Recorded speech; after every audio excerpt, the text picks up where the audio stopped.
he put together. Out of the first 9, 6 of them became college presidents. I had an uncle who attended school here, and he said, Bud, he said, I'm glad you're at West Texas. I started out there in 1917, and I want you to know that I've never seen a faculty anywhere like that one. He went on to the University of Texas and to Galveston to get his MD degree. Dr. Cousins was a remarkable man. He was a stern man. He nearly had to be. I noticed a picture in the Amarillo paper the other day of Old Main. It said this was the administration building. Old Main was not the administration building. Old Main was West Texas Normal College. They had, get this, they had a school there from 1st grade to 11, and then 4 years of college. So Dr. Cousins would certainly have to have been stern. A fellow who started the school here in 1914 died just a few years ago, and finally went through all of his education, grade school, high school, graduated in 1929, told me, he said, Dr. Cousins, the sourest man I ever saw. He said he scared the little children to death as they would go down the hall, and certainly he had to be that way, but that didn't keep the students from having a little fun. It seems that in the bottom of Old Main, there was a wonderful swimming pool on one end.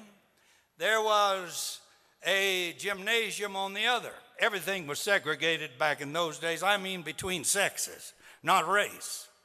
And the girls would bathe one day in the pool and swim, and the boys would play ball.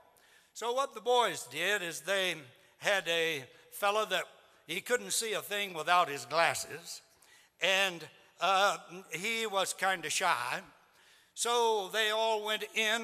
Actually, it was their day to go to the gymnasium, but they told him, they said, today we are, and they hid his glasses, today we are to go swimming.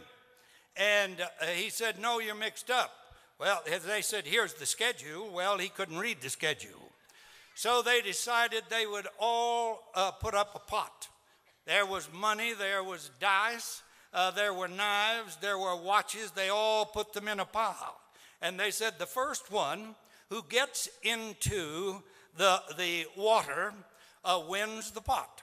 Well, they began to undress, and this one would fumble around, and that one would fumble around. And the boy saw that he might not win. Well, the rule was just who hits the water first. So he ran out into the swimming pool naked, ran out on the diving board and said, I win. Well, when he did, girls were screaming and hollering and running hither and thither. Dr. Cousins was furious. He decided to have a hearing to see if they should expel that boy for exhibitionism. And they would have put him out, but there was one more worldly girl. They had her, they said, what did you think? She said, I don't think that the man's guilty. By my standards, he didn't have much to exhibit. So, as it turned out, they turned the boy loose for a lack of evidence.